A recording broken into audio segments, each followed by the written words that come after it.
विजयसिंग पंडितनं जो माझ्यावर आरोप केलेला आहे तो कालचा पोरगा आहे. पैशाच्या बळावर तो निवडून आलेला आहे. तुम्हाला तगडे वाटत असेल, पण आमच्या पुढे किरकोळ आहेत. आम्ही त्यांना 2-3 वेळेस विधानसभेमध्ये हरविलेलं आहे. बीड जिल्ह्यामध्ये नगरपालिकेची निवडणूक जाहीर झाल्यानंतर सगळ्यात पहिल्यांदा गेवराईच्या नगराध्यक्षपदाचे उमेदवार जाहीर झाले होते. या निवडणुकीची चर्चा यासाठी होते की या निवडणुकीमध्ये पवार आणि पंडित एकत्र आल्याची चर्चा सध्या जास्त होते. नेमकं काय समीकरण असणार आहे, काय मुद्दे घेऊन आता ही सगळी निवडणूक पुढे होते. आपल्यासोबत माजी मंत्री बदामराव पंडित आहेत. आपण काय सांगताल, कशी नेमकी ही निवडणूक असणार आहे, काय मुद्दे घेऊन जनतेसमोर जातात? या निवडणुकीमध्ये पंकजाताई मुंडे यांनी मला गेल्या 1-1.5 महिन्यापूर्वी प्रवेश दिलेला आहे भाजपमध्ये. त्याच्यानंतर नगरपालिकेच्या निवडणुका लागल्या आणि पंकजांनी सांगितलं की आपल्याला बाळराजे पवार यांना आपल्याला बरोबर घेऊन नगर परिषद जिंकायची आहे आणि जिल्हा परिषद आणि पंचायत समिती जिंकायची. तर तुम्ही बाळराजे पवार यांना सहकार्य करा, ते तुम्हाला जिल्हा परिषदला पंचायत समितीला सहकार्य करतील आणि मग नगरपालिका 100% आपल्या ताब्यात येणार. त्याच्यामुळं बाई जे म्हणत्यान तो आदेश आम्ही पाळणार आहे आणि त्याप्रमाणे बाळराजे पवार यांचं लकीली ओपन महिलेला जागा सुटली. त्यामुळं पहिलाच विजय आमचा इथं झालेला आहे. गेवराई नगर परिषद ही जास्तीत जास्त मतानं निवडून येणार आहे आणि जास्तीत जास्त नगरसेवकसुद्धा सगळे येतील अशी मला खात्री आहे आणि म्हणून त्याच्यामध्ये कसलीही प्रकारची शंका नाही आहे. नंतर जिल्हा परिषद पंचायत समितीला ते आम्हाला सहकार्य करणार आहेत. जिल्हा परिषद आणि पंचायत समितीचे सुद्धा सीटसुद्धा आमचे जास्तीत जास्त सीट लागणार आहेत. त्यामुळं दोन्ही जिल्हा परिषद आणि पंचायत समिती आणि नगरपालिका ह्या बहुमताने आमचा विजय होणार आहे आणि बीड जिल्हा परिषदेवर भाजपचा झेंडा फडकणार आहे, पंचायत समितीवर भाजपचा झेंडा फडकणार आहे, नगर परिषदेवर सुद्धा भगवा झेंडा फडकणार आहे. आपण जर पाहिलं तर या निवडणुकीमध्ये विरोधक तगडे आहेत आणि ही निवडणूक अजित पवारांनी हाती घेतली. या निवडणुकीमध्ये विरोधक तगडे आहेत आणि ही निवडणूक अजित पवारांनी हाती घेतली असं देखील बोललं जातं. कोणते तगडे? म्हणजे अमरसिंह पंडितांनी काल एक प्रेस घेतली आणि त्यांनी सांगितलं की ही निवडणूक मला तगडे वाटत असेल, पण आमच्या पुढे किरकोळ आहेत. आम्ही त्यांना 2-3 वेळेस विधानसभेमध्ये हरविलेलं आहे. ठीक आहे. मग त्यांनी असं पण बोलले की वाटाघाटी, अमरसिंह पंडितांनी काल प्रेस घेतली आणि ते असं बोलले की पंडित आणि पवार एकत्र आले, त्यांनी काहीतरी वाटाघाटी केल्या. वाटाघाटीचं काय, पक्ष आदेश आमचे पालकमंत्री जे होते पंकजाताई त्यांनी आदेश केला आणि आदेश केला त्याप्रमाणे आम्ही वागत आहोत. त्याच्यामध्ये वाटाघाटीचं काय वाटण्या करायला काय इस्टेट थोडीच आहे वरील उपार्जित, त्याच्यामुळे वाटाघाटणी होते. काही नाही तसं.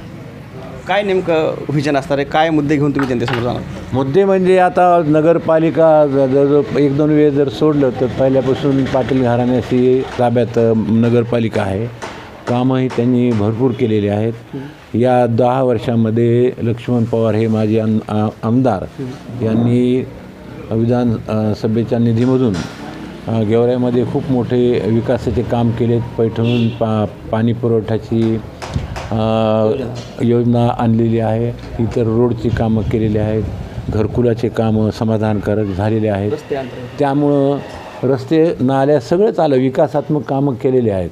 त्यामुळं जनतेचा कौल जास्तीत जास्त त्यांच्याकडेच राहणार आहे.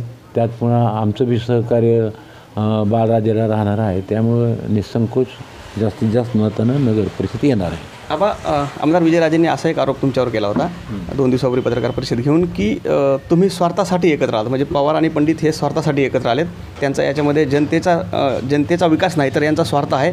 पण यापूर्वी देखील अमरसिंह पंडितांनी बाळराजे पवार यांनी एकत्र निवडणूक लढवली होती. विजयसिंग पंडितनं जो माझ्यावर आरोप केलेला आहे तो कालचा पोरगा आहे. पैशाच्या बळावर तो निवडून आलेला आहे आणि त्याला उत्तर द्यायचं मला मनाला वाटत नाही की त्याला उत्तर द्यावं. आपण जर बघितलं तर काही दिवसापासून बीड जिल्ह्यामध्ये असेल, गेवराईमध्ये असेल, सामाजिक सलोखा बिघडलेला आहे, सामाजिक स्वास्थ्यही बिघडलेलं आहे. ही निवडणूक नेमकी कुठल्या मुद्द्यावर झाली पाहिजे असं तुम्हाला वाटतं? तुम्ही अनेक वर्षापासून राजकारणात आहात. जिल्ह्याची सामाजिक सलोख म्हणजे आपण जर आरक्षणाचा प्रश्न बघितला किंवा जातीचं जे समीकरण आहे ती मोठ्या प्रमाणात नाही. आता अशामध्ये सगळीकडेच नुसतं गेवराई तालुका किंवा बीड जिल्ह्यातच जातीय सलोख्याचं गणित नाही, हे पूर्ण महाराष्ट्र नव्हे तर देशामध्ये जातीचं समीकरण हे दिवसेंदिवस बिघडणार, इथून पुढे सुद्धा जास्त बिघडणार आहे.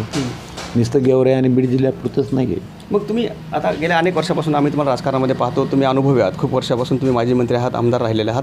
तुम्हाला काय वाटतं की या निवडणुका कुठल्या मुद्द्यावर झाल्या पाहिजेत?